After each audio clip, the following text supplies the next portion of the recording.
After reflecting on the depiction of the American culture and reading Body Ritual among the Nacirema by Minor, one would think that the Nacirema is an ancient primitive culture who were very ahead of their time and very health conscious and spiritual people.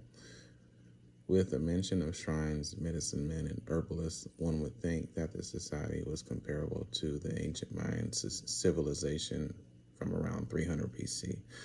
Upon further reading, you would discover that it is a satirical article about the Nacirema, which is actually American society, which is actually Nacirema in itself is American spelled backwards. It's really a twisted yet truthful depiction of the American society, maybe through the eyes of another culture, whom we as Americans would deem primitive.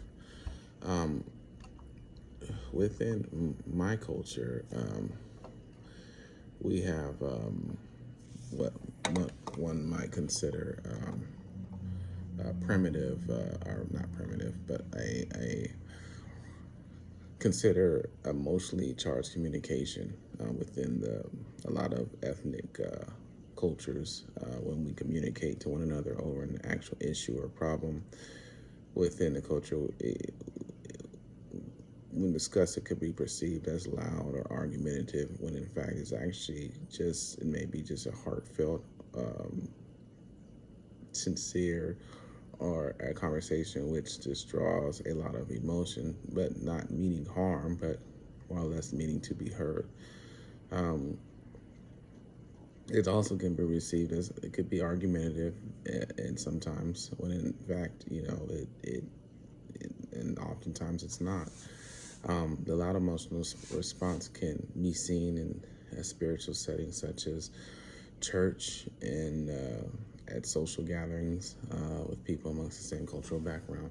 This has often been twisted to just be labeled as loud sometimes, but within circles of the culture, it should be labeled as more than less passionate. This passion is rooted in a firm belief to convey a heartfelt emotion. The listener does not fear the person, but in some cases will respond in the same manner. Adding volume into the equation is also believed to somewhat demand the listener's respect in what is being said. In the past, are mostly charged, loud communicative methods were used to truly drive home a point with a meeting. It is not simply meant to overtalk an individual, but command attention. People like Dr. King spoke with emotion and almost could be seen as somewhat of a spoken spiritual when he spoke. It was very captivating. With people of ethnic cultural background, it's often used, as mentioned before, to demand respect amongst others in fear of not being heard. And in looking at the overall effect of this cultural communication method has had in U.S. culture, it is neither beneficial or detrimental. However, I feel it is always good to understand the meaning behind this method rather than to be dismissive or label this particular communication practice as loud or ghetto, as I have heard with one quick Google search, which in itself is a microaggression. It more or less, it comes from people who wanted to be understood. A lot of people that have not always been given a voice in American culture. A lot of people with brown or black people, different ethnic backgrounds, who were not heard in America, who weren't given a voice, who through various different movements, including the civil rights movement, had to gain that voice.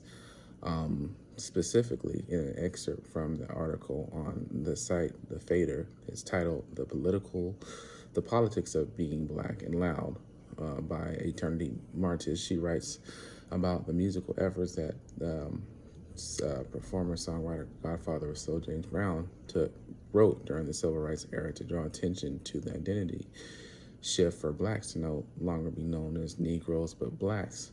And he came out with a song called Say It Loud, I'm Black and I'm Proud. And more or less, it is driving home the point to not only to shift the identity, but to speak up and speak loud for the things that you want to be heard. My name is Carl Mayfield, and thank you for listening to this.